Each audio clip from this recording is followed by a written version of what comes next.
Welcome all, I am Deshma, representing Department of Computer Application, Don Bosco College, Kottayam. Today's class we are trying to discuss about the topic critical path method. Critical path method is a network technique that is originally used for maintenance, manufacturing, construction and all. അതായത് നമ്മൾ പറഞ്ഞു network analysis നമുക്കൊരു project നമ്മളുടെ കയ്യിൽ കിട്ടിയാൽ ആ project നമ്മൾ എന്ത് ചെയ്യും ഒരു നെറ്റ്വർക്ക് ആയിട്ട് കൺവേർട്ട് ചെയ്യും by using so many events as well as using activities. അപ്പോൾ ആക്ടിവിറ്റീസും ഇവൻറ്റ്സും ഇൻക്ലൂഡ് ചെയ്യപ്പെടുന്ന ഒരു നെറ്റ്വർക്ക് ആയിട്ട് ഈ പ്രൊജക്റ്റിനെ മാറ്റിയതിന് ശേഷം ആ നെറ്റ്വർക്കിനെ അനാലിസിസ് ചെയ്യുന്നതിലൂടെ നമ്മൾ എന്ത് ചെയ്യുന്നത് ഈ പ്രൊജക്റ്റിന് നമ്മൾ ആ നെറ്റ്വർക്ക് അനാലിസിസ് നമ്മൾ എന്ത് ചെയ്യുക പ്രൊജക്റ്റിനെ കംപ്ലീറ്റ് ചെയ്യാനായിട്ട് ശ്രമിക്കുകയാണ് നമ്മൾ ചെയ്യുന്നത്. അപ്പോൾ അങ്ങനെയുള്ള നെറ്റ്വർക്ക് അനാലിസിസിന് വേണ്ടി നമ്മൾ യൂസ് ചെയ്യുന്നൊരു ടെക്നിക്കാണ് രണ്ട് ടെക്നിക്സ് നമ്മൾ പറഞ്ഞിരുന്നു.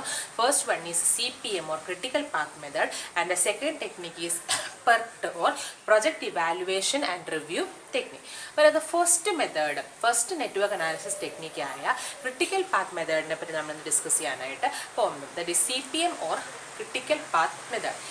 ക്രിട്ടിക്കൽ പാത്ത് മെത്തേഡ് നമ്മൾ സാധാരണ അല്ലെങ്കിൽ ഒറിജിനൽ ഇത് യൂസ് ചെയ്തുകൊണ്ടിരുന്നത് maintenance field, manufacturing field, construction field എന്നിവയിലൊക്കെയായിരുന്നു.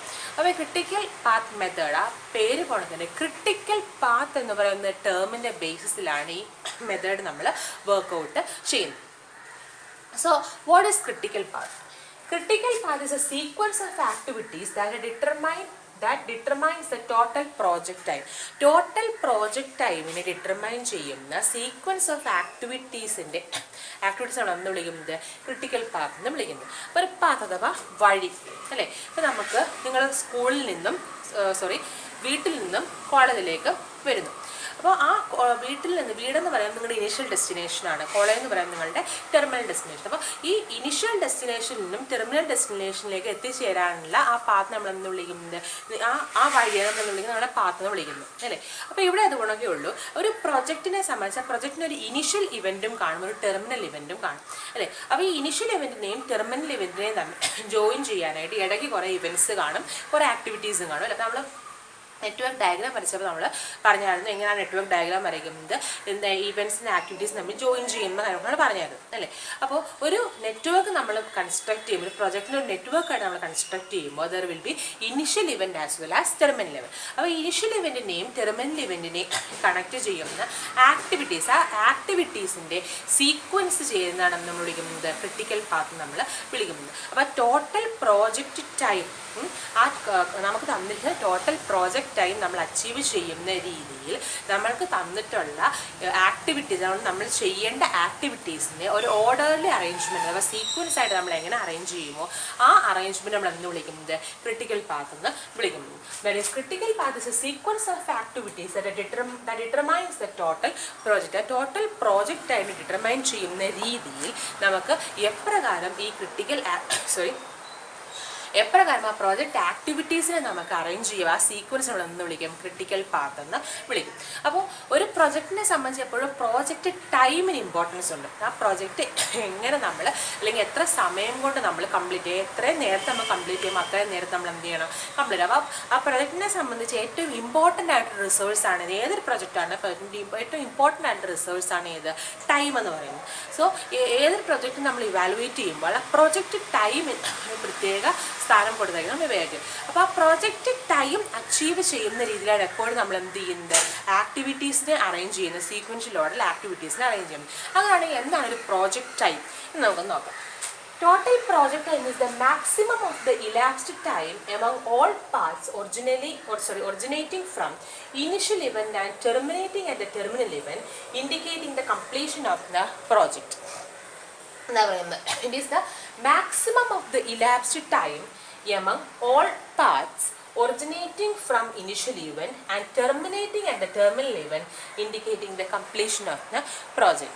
പറയുന്നത് ടോട്ടൽ പ്രൊജക്റ്റ് എന്നുള്ളത് is A maximum of the elapsed time. എത്രമാത്രം എല്ലാ ആക്ടിവിറ്റീസും നമ്മൾ ചെയ്ത് തീർക്കുന്ന രീതിയിൽ ആ എത്രമാത്രം ഇലാപ്സ്ഡ് ആയിട്ട് എത്രമാത്രം ലായിങ്ങോട് കൂടെ നമുക്ക് ആക്ടിവിറ്റീസും ചെയ്ത് എത്ര മാക്സിമം ടൈം നമുക്ക് കൺസ്യൂം ചെയ്യാം ആ പ്രൊജക്റ്റിൻ്റെ കംപ്ലീഷന് വേണ്ടി. അഥവാ ഇനിഷ്യൽ ഇവൻറ്റിൽ നിന്നും ടെർമിനൽ ഇവൻറ്റിലേക്ക് എത്തിച്ചേരുന്നതിനിടയ്ക്കുള്ള ആക്ടിവിറ്റീസിനെല്ലാം കംപ്ലീറ്റ് ചെയ്യാനായിട്ട് നമുക്ക് മാക്സിമം ടൈം നമ്മൾ അലോട്ട് ചെയ്ത് കഴിഞ്ഞാൽ ഈ പ്രൊജക്റ്റിൻ്റെ കംപ്ലീഷന് നമ്മൾ യൂസ് ചെയ്യുന്ന maximum time of the project നമ്മളെന്ന് വിളിക്കുന്നത് ടോട്ടൽ പ്രോജക്റ്റ് ടൈം എന്ന് നമ്മൾ വിളിക്കുന്നത്. So total project time is the maximum of the elapsed time among all paths originating from initial event and terminating at the terminal event, indicating the completion of the project. ഒരു initial event, ആ പ്രൊജക്റ്റിൻ്റെ initial ഇവൻറ്റിൽ നിന്നും terminal ഇവൻറ്റിലേക്ക് എത്തിച്ചേരാൻ വേണ്ടി എടുക്കുന്ന maximum സമയത്തിനെയാണ് നമ്മൾ എന്ത് വിളിക്കുന്നത്, total project time നമ്മൾ വിളിക്കുന്നത്. ഇവിടെ നമ്മൾ പറഞ്ഞു ഈ definition maximum of the elapse time among all paths originating from. അപ്പോൾ ആ ഡെഫിനേഷൻ തന്നെ വ്യക്തമാണ്. ഇനിഷ്യൽ ഇവൻറ്റിൽ നിന്നും ടെർമിനൽ ഇവൻറ്റിലേക്ക് എത്തിച്ചേരാൻ ഒരു പാത്തല്ല, ഒന്നിൽ കൂടുതൽ പാത്തിൻ്റെ പോസിബിലിറ്റീസ് ഉണ്ട്. നമ്മൾ നെറ്റ്വർക്ക് ഡയഗ്രാം നമ്മൾ കൺസ്ട്രക്ട് ചെയ്യാൻ നമ്മൾ പഠിച്ചു. ആ നെറ്റ്വർക്ക് ഡയഗ്രത്തിൻ്റെ അനാലിസിസ് ആണ് നമ്മൾ അടുത്തത് CPM-ലൂടെ പെർട്ടിലൂടെ നമ്മൾ നടത്താൻ പോകുന്നത്. അപ്പോൾ അനലൈസേഷൻ പ്രോബ്ലം പാർട്ട് വരുമ്പോഴത്തേക്ക് നമുക്ക് മനസ്സിലാവും ആ നെറ്റ്വർക്ക് ഡയഗ്രം നമ്മൾ വരച്ച നെറ്റ്വർക്ക് ഡയഗ്രത്തിൽ തന്നെ ഇനിഷ്യൽ ഇവൻറ്റിൽ നിന്നും ടെർമിനൽ ഇവൻറ്റിലേക്ക് എത്താനായിട്ട് ഒന്നിൽ കൂടുതൽ ആക്ടിവിറ്റീസിൻ്റെ സീക്വൻസ് നമുക്ക് കണ്ടെത്താൻ സാധിക്കും. അഥവാ ഒന്നിൽ കൂടുതൽ പാത്തുകൾ നമുക്ക് എന്ത് ചെയ്യാൻ പറ്റും, ഡിഫൈൻ ചെയ്യാനായിട്ട് സാധിക്കും. അതുകൊണ്ടാണ് ഇവിടെ ഈ among all paths എന്ന് പറയുന്നൊരു ടേം കൂടെ വരുന്നത്. അപ്പോൾ ഒരു പ്രൊജക്റ്റിനെ സംബന്ധിച്ച്, പ്രൊജക്ട് നെറ്റ്വർക്കിനെ സംബന്ധിച്ച് അവിടുത്തെ ആ പ്രൊജക്റ്റിൻ്റെ ഇനിഷ്യൽ ഇവൻറ്റിൽ നിന്നും ടെർമിനൽ ഇവൻറ്റിലേക്ക് എത്തിച്ചേരാനായിട്ട് ഒന്നിൽ കൂടുതൽ പാത്തുകളുടെ പോസിബിലിറ്റി ഉണ്ട്. അങ്ങനെ ഒന്നിൽ കൂടുതൽ പാത്തുകൾ വരികയാണെങ്കിൽ ആ പാത്തുകളിൽ ഏറ്റവും ലോങ്ങസ്റ്റ് ടൈം കൺസ്യൂം ചെയ്യുന്ന പാത്ത് നമ്മൾ എന്ന് വിളിക്കുന്നത് ക്രിട്ടിക്കൽ പാത്ത് എന്ന് വിളിക്കുന്നു. So critical path is the time wised longest പാത്തിൻ്റെ നെറ്റ്വർക്ക് ഡയഗ്രം. നമ്മൾ നെറ്റ്വർക്ക് ഡയഗ്രത്തിൽ നമ്മൾ പ്രൊജക്റ്റ് ടൈം എന്താണെന്ന് നമ്മൾ പറഞ്ഞു അല്ലേ, ആ പ്രൊജക്റ്റ് ടൈം ഏറ്റവും മാക്സിമം അല്ലെങ്കിൽ ഏറ്റവും കൂടുതൽ കൺസ്യൂം ചെയ്യുന്ന ഏത് പാത്താണോ നെറ്റ്വർക്ക് ഡയഗ്രത്തിലുള്ളത് ആ പാത്ത് നമ്മൾ എന്ന് വിളിക്കുന്നത് ക്രിട്ടിക്കൽ പാത്ത് എന്ന് വിളിക്കുന്നു. അപ്പോൾ ക്രിട്ടിക്കൽ പാത്തിൻ്റെ ഒരു ഡെഫിനേഷൻ നമ്മൾ പറയുന്നതാണ് sequence of activities from initial event to terminal event എന്ന് പറഞ്ഞു. അതല്ലാതെ മറ്റൊരു ഡെഫിനേഷൻ ഫോർ ക്രിട്ടിക്കൽ പാത്താണ് the time wise longest path അല്ലെങ്കിൽ ടൈം വൈസ് ലോങ്ങസ്റ്റ് പാത്ത്. നമുക്ക് തന്നിട്ടുള്ള നെറ്റ്വർക്ക് ഡയഗ്രത്തിൽ ഒന്നിൽ കൂടുതൽ പാത്ത്സ് ഉണ്ടാകുമ്പോൾ ഇവിടെ നിന്ന് എങ്ങോട്ട് പോകാനായിട്ട് നമ്മളെ പ്രൊജക്റ്റ് കംപ്ലീഷനായ ഇനിഷ്യൽ ഇവൻറ്റിൽ നിന്ന് ടെർമിനൽ ഇവൻറ്റിലേക്ക് മൂവ് ചെയ്യാനായിട്ട്. അപ്പോൾ അങ്ങനെ ഒന്നിൽ കൂടുതൽ പാത്ത് ഉണ്ടാകുമ്പോൾ ആ മൂവ് ചെയ്യുന്ന ആ പാത്തുകളിൽ ഏറ്റവും അല്ലെങ്കിൽ നമ്മൾക്ക് കൺസിഡർ ചെയ്യുന്ന ആ പാത്തുകൾ ഏറ്റവും കൂടുതൽ സമയം കൺസ്യൂം ചെയ്യുന്ന പാത്ത് നമ്മൾ എന്ന് വിളിക്കുന്നത് നമ്മളുടെ ക്രിട്ടിക്കൽ പാത്ത് എന്ന് വിളിക്കുന്നത്. സോ നമ്മൾ പ്രൊജക്ട് ടൈം എന്താണെന്ന് പറഞ്ഞു, ക്രിട്ടിക്കൽ പാത്ത് എന്താണെന്ന് പറയും. ഇനി അടുത്ത വരുന്നതാണ് നമ്മൾ ക്രിട്ടിക്കൽ പാത്തിനകത്ത്. അപ്പം ക്രിട്ടിക്കൽ പാത്ത് എന്ന് പറയുമ്പോൾ അപ്പോൾ ക്രിട്ടിക്കൽ പാത്തിന് രണ്ട് ഡെഫിനേഷൻസ് ഇപ്പോൾ നമ്മൾ പറഞ്ഞു അല്ലേ. എന്താണ് ക്രിട്ടിക്കൽ പാത്ത് സീക്വൻസ് ഓഫ് ആക്ടിവിറ്റീസിൻ്റെ സീക്വൻസ് ആണ് ക്രിട്ടിക്കൽ പാത്ത്. കൂടാതെ ആ ക്രിട്ടിക്കൽ പാത്ത് എന്ത് ചെയ്യും, ഈ കൺസ്യൂംസ് ദ മാക്സിമം ടൈം, ആ തന്നിട്ടുള്ള പ്രൊജക്ട് ടൈമിൻ്റെ മാക്സിമം കൺസ്യൂം ചെയ്യുന്ന രീതിയിൽ വരുന്ന നെറ്റ്വർക്ക് ഡയഗ്രത്തിലെ പാത്താണെന്ന് വിളിക്കുന്നത് ക്രിട്ടിക്കൽ പാത്ത് എന്ന് വിളിക്കുന്നത്. So critical path is that path that consumes അല്ലെങ്കിൽ that sequence of activities that consumes maximum time അല്ലെങ്കിൽ മാക്സിമം പ്രോജക്റ്റ് ടൈം. നമുക്ക് അതായത് ഈ രണ്ട് ഡെഫിനേഷൻസ് കമ്പൈൻ ചെയ്യുന്നേ ഉള്ളൂ. അപ്പോൾ ക്രിട്ടിക്കൽ പാത്തിന് രണ്ട് ഡെഫിനേഷൻ പറയുന്നത് ഇറ്റ്സ് എ സീക്വൻസ് ഓഫ് ആക്ടിവിറ്റീസുകളുടെ നമ്മുടെ പ്രൊജക്റ്റിൻ്റെ ആക്ടിവിറ്റീസിൻ്റെ സീക്വൻസ് ആണെന്ന് പറഞ്ഞു. ഇത് കൂടാതെ നമ്മൾ it is the time wise longest path. തന്നിട്ടുള്ള നെറ്റ്വർക്ക് ഡയഗ്രത്തിൽ പല പാത്തുകളുണ്ട്. അതിനകത്ത് ഏറ്റവും കൂടുതൽ സമയം കൺസ്യൂം ചെയ്യുന്നത് ടൈം വൈസ് ലോങ്ങസ്റ്റ് ആയിട്ടുള്ള പാത്തുകളെന്ന് വിളിക്കുന്നത് ക്രിട്ടിക്കൽ പാത്ത് എന്ന് വിളിക്കുന്നുണ്ട്. അപ്പോൾ നമുക്ക് ഈ രണ്ട് ഡെഫിനേഷൻ ക്ലബ് ചെയ്ത് നമുക്ക് ക്രിട്ടിക്കൽ പാത്തിന് മറ്റൊരു ഡെഫിനേഷൻ കൊടുക്കാം. It is the sequence of activities that consumes maximum time. Maximum time consume ചെയ്യും അല്ലെങ്കിൽ ടോട്ടൽ പ്രൊജക്ട് ടൈം മാക്സിമം ആയിട്ട് വരുന്ന രീതിയിൽ നമുക്ക് ആക്ടിവിറ്റീസിൻ്റെ സീക്വൻസ് ആക്കി എങ്ങനെ എഴുതാം, ആ സീക്വൻസ് നമ്മൾ എന്തെന്ന് വിളിക്കുന്നത് ക്രിട്ടിക്കൽ പാത്ത് എന്ന് വിളിക്കുന്നതെന്ന് നമുക്ക് പറയാം. സോ നമ്മൾ ക്രിട്ടിക്കൽ പാത്തിൻ്റെ 3 ഡെഫിനേഷൻസ് ആണ് പറഞ്ഞത്. അപ്പോൾ അടുത്ത മൂന്നാമത്തെ ഡെഫിനേഷൻ, തേർഡ് ഡെഫിനേഷൻ ഞാൻ നോക്കുമ്പോൾ it is the sequence of activities that consumes the maximum time consume ചെയ്യുന്ന ആക്ടിവിറ്റീസിൻ്റെ സീക്വൻസ്. സോ ക്രിട്ടിക്കൽ പാത്തിനകത്ത് എന്തുണ്ട്, ആക്ടിവിറ്റീസ് ഉണ്ട്. ആക്ടിവിറ്റീസിൻ്റെ സീക്വൻസിനാണ് എന്ന് വിളിക്കുന്നത് ക്രിട്ടിക്കൽ പാത്ത് എന്ന് വിളിക്കുന്നത്. അപ്പോൾ ഈ ക്രിട്ടിക്കൽ പാത്തിനകത്ത് ഇൻക്ലൂഡ് ചെയ്യപ്പെടുന്ന ആക്ടിവിറ്റീസ് നമ്മൾ ഒരു പേര് മറ്റൊരു സ്പെഷ്യൽ പേര് കൂടെ നമ്മൾ വിളിക്കും, ദാറ്റ് ഈസ് ക്രിട്ടിക്കൽ ആക്ടിവിറ്റീസ്. അപ്പോൾ നമ്മളുടെ ക്രിട്ടിക്കൽ പാത്തിനകത്ത് ഇൻക്ലൂഡ് ചെയ്യപ്പെടുന്ന ആക്ടിവിറ്റീസ് നമ്മൾ എന്ന് വിളിക്കുന്നത് ക്രിട്ടിക്കൽ ആക്ടിവിറ്റീസ് എന്ന് വിളിക്കുന്നത്. സോ നമ്മൾ പ്രൊജക്ട് ടൈം എന്താന്ന് പറഞ്ഞു, ക്രിട്ടിക്കൽ പാത്ത് എന്താന്ന് പറഞ്ഞു, ക്രിട്ടിക്കൽ പാത്തിനകത്ത് ഇൻക്ലൂഡ് ചെയ്യപ്പെടുന്ന ആക്ടിവിറ്റീസ് നമ്മൾ എന്ന് വിളിക്കുന്നു ക്രിട്ടിക്കൽ ആക്ടിവിറ്റീസ് എന്ന് വിളിക്കുമെന്നും പറഞ്ഞു. ഇനി ഈ ക്രിട്ടിക്കൽ ആക്ടിവിറ്റീസ് ഡിലേ ആവുന്നതനുസരിച്ച് നമുക്ക് പറയാം നമ്മളുടെ പ്രോജക്റ്റ് ടൈം എന്ത് ചെയ്യാനുള്ള സാധ്യതയുണ്ട്, ഡിലേ ആവാനുള്ള സാധ്യത. സോ ഓരോ ക്രിട്ടിക്കൽ ആക്ടിവിറ്റിയും നമ്മുടെ ക്രിട്ടിക്കൽ പാത്തിനകത്ത് നമ്മൾ കൺസിഡർ ചെയ്യുന്ന ഓരോ ക്രിട്ടിക്കൽ ആക്ടിവിറ്റിയും കൺസ്യൂം ചെയ്യുന്ന ടൈം എപ്പോഴും എന്തിനെ അഫക്റ്റ് ചെയ്യും, നമ്മളുടെ പ്രോജക്റ്റ് ടൈം, ടോട്ടൽ പ്രോജക്റ്റ് ടൈമിനെ എപ്പോഴും അഫക്റ്റ് ചെയ്യും. So any delay that cause for the critical activity will always cause a consequential delay in the completion of the project. പ്രോജക്റ്റിൻ്റെ കംപ്ലീഷൻ എന്തുണ്ടാക്കും, ഒരു ഡിലേ അവിടെ ഉണ്ടാക്കും. എന്ത്, ആ ഓരോ ക്രിട്ടിക്കൽ ആക്ടിവിറ്റിയുടെയും delay. That is any delay in the completion, any delay in the time of the critical activity will always cause a consequential delay in the completion of the project. അപ്പോൾ നമുക്ക് മനസ്സിലായി ഒരു പ്രോജക്റ്റിൻ്റെ ടൈം, ടോട്ടൽ പ്രോജക്റ്റ് ടൈം എപ്പോഴും എന്തിനെ depend ചെയ്തിരിക്കും, നമ്മൾ critical ആക്ടിവിറ്റിയെ ക്രിട്ടിക്കൽ ആക്ടിവിറ്റിയുടെ ടൈമിനെ ഡിപ്പെൻഡ് ചെയ്തിരിക്കുന്നു. മനസ്സിലായി? ഞാൻ പറഞ്ഞത് എന്തിനാന്ന് വെച്ചാൽ നമ്മൾ ക്രിട്ടിക്കൽ ആക്ടിവിറ്റീസ് എന്താണെന്നുള്ളത് ഒരു സിമ്പിളായിട്ട് ഡെഫിനേഷൻ ഉപയോഗിച്ച് നമ്മൾ പറഞ്ഞു. എന്തായിരുന്നു? critical activities are those activities that get included in the critical path. Critical path include ചെയ്യപ്പെടുന്ന ആക്ടിവിറ്റീസ് നമുക്ക് വിളിക്കുന്നത് ക്രിട്ടിക്കൽ ആക്ടിവിറ്റീസ് എന്ന് വിളിക്കുന്നത് നമ്മൾ പറഞ്ഞു. ഇതല്ലാതെ ഈ ക്രിട്ടിക്കൽ ആക്ടിവിറ്റീസിനെ in terms of activity time നമുക്ക് എന്ത് ചെയ്യാം, ഡിഫൈൻ ചെയ്യാനായിട്ട് സാധിക്കും. അതിനാണ് ഞാൻ ആ ടൈമിൻ്റെ ബേസിസ് ഞാൻ റിലേഷൻ എന്ന് പറഞ്ഞത്. അതായത് ക്രിട്ടിക്കൽ ആക്ടിവിറ്റീസ് എന്ന് പറയുന്നത് ക്രിട്ടിക്കൽ ആക്ടിവിറ്റി എന്ന് പറയുന്ന ടേമിനെ in terms of activity time എനിക്ക് എന്ത് ചെയ്യാം, ഡിഫൈൻ ചെയ്യാനായിട്ട് പറ്റും. ആക്ടിവിറ്റി ടൈംസ് നമ്മൾ കഴിഞ്ഞ ക്ലാസ്സിൽ പറഞ്ഞായിരുന്നു അല്ലേ. ഫ്ലോട്ട് എന്ന് പറഞ്ഞ ടേമിനെ പറ്റിയാണ്. എന്താണ് ആക്ടിവിറ്റി ഫ്ലോട്ട്, എന്തിനെ റെപ്രസെൻറ്റ്, ആക്ടിവിറ്റി ടൈമിനെ റെപ്രസെൻറ്റ് ചെയ്യുന്നത്. എന്തായിരുന്നു ഫ്ലോട്ട് എന്ന് പറയുന്നത്? അല്ല, ആക്ടിവിറ്റിയുമായിട്ട് ലിങ്ക് ചെയ്തിരിക്കുന്ന ടേമാണ് എന്ത്, ഫ്ലോട്ട്. എന്താ ഫ്ലോട്ട് എന്ന് പറയുന്നത്? It is the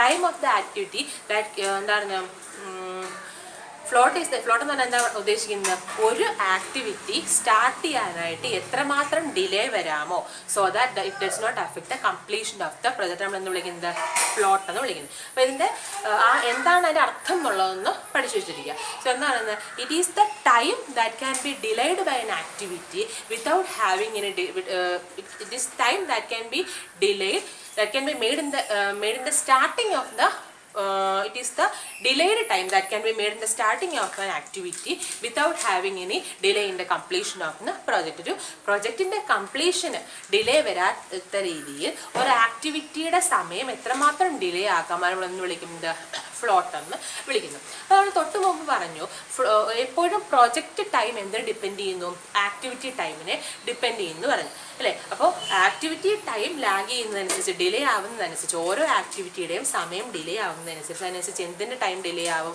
total project ടൈമും കൂടും അല്ലേ. അങ്ങനെയെങ്കിൽ critical activities can be also defined as those activities that having float is 0. Float 0 ആവുന്ന രീതിയിൽ വരുന്ന ആക്ടിവിറ്റീസ് നമുക്ക് എന്ത് വിളിക്കാം, ക്രിട്ടിക്കൽ ആക്ടിവിറ്റി എന്ന് വിളിക്കാം. എന്താണ് ഫ്ലോട്ട് നമ്മൾ പറഞ്ഞു, നമ്മളുടെ total project time, completion of the പ്രോജക്റ്റിന് ഡിലേ വരാത്ത രീതിയിൽ നമുക്ക് എത്രമാത്രം ഓരോ ആക്ടിവിറ്റിയുടെ സ്റ്റാർട്ടിങ് ഡിലേ ആക്കാമോ ആ സമയത്ത് നമ്മൾ എന്ന് വിളിക്കുന്നത് ഫ്ലോട്ട് എന്ന് വിളിക്കുന്നു പറഞ്ഞു. അങ്ങനെയെങ്കിൽ ഫ്ലോട്ട് 0 ആയി വരുന്ന രീതിയിലുള്ള ആക്ടിവിറ്റീസ് നമ്മൾ എന്ന് വിളിക്കാം ക്രിട്ടിക്കൽ ആക്ടിവിറ്റീസ് നമുക്ക് വിളിക്കാം. നമ്മൾ പറഞ്ഞ ഇത്രയും കാര്യങ്ങളായിരുന്നു. എന്താണ് പ്രൊജക്റ്റ് ടൈം എന്ന് നമ്മൾ പറഞ്ഞു. എന്താ പ്രൊജക്റ്റ് ടൈം? ഒരു പ്രൊജക്റ്റ് കംപ്ലീറ്റ് ചെയ്യാൻ എടുക്കുന്ന maximum of the elapsed time എന്ന് വിളിക്കും, പ്രൊജക്റ്റ് ടൈം എന്ന് വിളിക്കും. ആ പ്രൊജക്റ്റ് ടൈം മാക്സിമം ആയിട്ട് ലോങ്ങസ്റ്റ് ആയിട്ട് വരുന്ന പാത്ത് നമ്മൾ ക്രിട്ടിക്കൽ പാത്ത് എന്ന് വിളിക്കും. ആ ക്രിട്ടിക്കൽ പാത്തിനകത്ത് ഇൻക്ലൂഡ് ചെയ്യപ്പെടുന്ന ആക്ടിവിറ്റീസ് നമ്മൾ ക്രിട്ടിക്കൽ ആക്ടിവിറ്റീസ് എന്ന് വിളിക്കും. ഈ critical activities can be also defined as those activities that having float 0. ആ നെറ്റ്വർക്ക് അനാലിസിസിനകത്ത് അല്ലെങ്കിൽ നെറ്റ്വർക്ക് ഡയഗ്രത്തിനകത്ത് ഫ്ലോട്ട് 0 വരുന്ന ആക്ടിവിറ്റീസ് നമ്മൾ എന്ന് വിളിക്കാം ക്രിട്ടിക്കൽ ആക്ടിവിറ്റീസ് എന്ന് നമുക്ക് വിളിക്കാം. Next we are moving on to the steps in the CPM network. നമ്മൾ പറഞ്ഞു നെറ്റ്വർക്ക് അനാലിസിസ് നമ്മൾ മെയിനായിട്ട് യൂസ് ചെയ്യുന്നത് നെറ്റ്വർക്ക് അനാലിസിസ് നമ്മൾ ഉപയോഗിക്കുന്ന എന്തിനു വേണ്ടിയിട്ടാണ്? For planning, scheduling as well as controlling of the പ്രൊജക്റ്റിന് വേണ്ടിയിട്ടാണ്. നമ്മൾ ആദ്യത്തെ ക്ലാസ് നമ്മൾ ആ ഇൻട്രൊഡക്ഷൻ പറഞ്ഞ സെഷനിൽ പറഞ്ഞായിരുന്നു. ഒരു നെറ്റ്വർക്കിൻ്റെ അനാലിസിസ് ടെക്നിക്ക് നമ്മൾ യൂസ് ചെയ്യുന്നത് മെയിനായിട്ടും ആ നെറ്റ്വർക്ക്, ആ പ്രൊജക്ട് നെറ്റ്വർക്കിൻ്റെ 3 കാര്യങ്ങൾക്ക് വേണ്ടി. For the correct planning of the project, for correct scheduling of the project as well as for the correct controlling of the project. അപ്പോൾ ഈ 3 കാര്യങ്ങൾ നമ്മൾ എന്ത് ഉപയോഗിക്കുന്നത്? നെറ്റ്വർക്ക് അനാലിസിസ് ടെക്നിക് നമ്മൾ യൂസ് ചെയ്യുന്നത്. So we can also say that CPM അഥവാ critical path method network it consist of planning the sequence of activities to be performed in a network. അപ്പോൾ ഫസ്റ്റ് കാര്യം എന്താണ്? ഈ CPM നെറ്റ്വർക്കിനകത്തുള്ള 3 മെയിൻ ഫാക്ടേഴ്സിനെ പറ്റിയാണ് പറയുന്നത്. First factor is planning. It helps the planning of the sequence of activities to be performed in network. ആ നെറ്റ്വർക്കിനകത്ത് include ചെയ്യപ്പെടുന്ന സീക്വൻസ് ഓഫ് ആക്ടിവിറ്റീസിൻ്റെ കറക്റ്റ് പ്ലാനിങ്, ഏത് ഓർഡറിൽ ഓരോ ആക്ടിവിറ്റീസ് നമുക്ക് അറേഞ്ച് ചെയ്യണം, അതിൻ്റെ പ്ലാനിങ് നമ്മൾ എന്ത് യൂസ് ചെയ്യുന്നു, അല്ലെങ്കിൽ അതിൻ്റെ പ്ലാനിങ് ഇതിനകത്ത് വരുന്നുണ്ട്, ക്രിട്ടിക്കൽ പാത്ത് മെത്തേഡിനകത്ത് ഇൻക്ലൂഡ് ചെയ്യപ്പെടുന്നുണ്ട്. ആ ഒരു പ്രൊസീജിയർ ഇവിടെ ഇൻക്ലൂഡ് ചെയ്യപ്പെടുന്ന ക്രിട്ടിക്കൽ പാത്ത് മെത്തേഡിനകത്ത് ഇൻക്ലൂഡ് ചെയ്യപ്പെടുന്നു. Next one is it consist of scheduling the time and resource in various operation. നമ്മൾ ആ പ്രൊജക്റ്റിനകത്ത് ക്യാരി ഔട്ട് ചെയ്യപ്പെടുന്ന വേരിയസ് ഓപ്പറേഷനുകളുടെ ടൈമും അതിനാവശ്യമായിട്ടുള്ള റിസോഴ്സിനെ കറക്റ്റായിട്ട് സ്കെഡ്യൂൾ ചെയ്യുക എന്ന് പറയുന്ന പ്രോസസ് ഇവിടെ ഇൻക്ലൂഡ് ചെയ്യപ്പെടുന്നുണ്ട്. CPM നെറ്റ്വർക്കിനകത്ത് ഇൻക്ലൂഡ് ചെയ്യപ്പെടുന്നുണ്ട്. And the last one is controlling the performance so that they are not delayed from the plan. നമ്മൾ ഉദ്ദേശിച്ച പ്ലാനിൽ നിന്നും ഡിലേ ചെയ്യപ്പെടാത്ത ടൈം ഷെഡ്യൂളിൽ നിന്നും ഡിലേ ചെയ്യപ്പെടാത്ത രീതിയിൽ ഓരോ പെർഫോമൻസിനെ, ഓരോ ആക്ടിവിറ്റിയുടെയും ആസ് വെൽ ആസ് ഇവൻസിൻ്റെയും പെർഫോമൻസിനെ കൺട്രോൾ ചെയ്യുക എന്നുള്ളൊരു എയിം കൂടെ, അല്ലെങ്കിൽ എന്നുള്ളൊരു ഡ്യൂട്ടി കൂടെ ഇതിനകത്ത് ഇൻട്രസ്റ്റ് ചെയ്യപ്പെടുന്നുണ്ട്. CPM നെറ്റ്വർക്കിനകത്ത്, CPM നെറ്റ്വർക്ക് ടെക്നിക്കിനകത്ത് ഇൻട്രസ്റ്റ് ചെയ്യപ്പെടുന്നു. So therefore CPM network technique consist of planning, scheduling as well as controlling of the activities as well as events of the project. So ഇന്നാണ് പറഞ്ഞത് just CPM അഥവാ critical path മെത്തേഡിനെ പറ്റി ഒരു introduction ആയിരുന്നു. Critical path മെത്തേഡിൻ്റെ network analysis ടെക്നിക്കാന്ന് നമ്മൾ പറഞ്ഞു. അത് ഒറിജിനലി യൂസ് ചെയ്തുകൊണ്ടിരുന്നത് ഇതിനു വേണ്ടിയായിരുന്നു കൺസ്ട്രക്ഷൻ, മെയിൻ്റനൻസ്, മാനുഫാക്ചറിങ് ഫീൽഡിലായിരുന്നു. ഇപ്പം നമ്മൾ സാധാരണ റോഡിൻ്റെ maintenance, traffic controlling, communication field, ഇവിടെ എല്ലാം നമ്മൾ എന്ത് യൂസ് ചെയ്യുന്നുണ്ട്? CPM നെറ്റ്വർക്ക് നമ്മൾ യൂസ് ചെയ്യുന്നുണ്ട്. ഇതാണ് പറഞ്ഞത് എന്താണ് ആ CPM നെറ്റ്വർക്കിനകത്തുള്ള കുറച്ച് ടേംസിനെ പറ്റി എന്ന് പറഞ്ഞത്. ഒരു നെറ്റ്വർക്ക് അനാലിസിസിനകത്ത് ഏറ്റവും ഇമ്പോർട്ടൻസ് കൊടുക്കുന്ന ഫാക്ടറാണ് പ്രൊജക്ട് ടൈം എന്ന് പറഞ്ഞു. ആ പ്രൊജക്ട് ടൈമിൻ്റെ ബേസ് നമ്മൾ ക്രിട്ടിക്കൽ പാത്തിനെ പറ്റി ഡിഫൈൻ ചെയ്തു. ക്രിട്ടിക്കൽ പാത്തിനകത്ത് ക്രിട്ടിക്കൽ ആക്ടിവിറ്റീസിനെ പറ്റി നമ്മൾ പറഞ്ഞു. എന്താണെന്ന് പറഞ്ഞാൽ CPM നെറ്റ്വർക്കിനകത്ത് വരുന്ന factors consisting include in the CPM നെറ്റ്വർക്കിനെ പറ്റിയാണ് നമ്മളിന്ന് പറഞ്ഞ് നിർത്തിയത്. സോ CPM അഥവാ ക്രിട്ടിക്കൽ പാത്ത് മെത്തേഡിനെ പറ്റി ഒരു ചെറിയ ഇൻട്രൊഡക്ഷൻ ആണ് ഇന്നത്തെ സെഷനകത്ത് നമ്മൾ പറഞ്ഞു നിർത്തിയത്. സോ ഇന്നത്തെ സെഷനകത്ത് ഞാൻ ഈ പറഞ്ഞ കാര്യങ്ങൾ ലെക്ചർ നോട്ട്സ് ആയിട്ട് എഴുതിക്ക് ഹോം അസൈൻമെൻറ്റ് പോസ്റ്റ് ചെയ്യുക. So that's all for today's session. Thank you.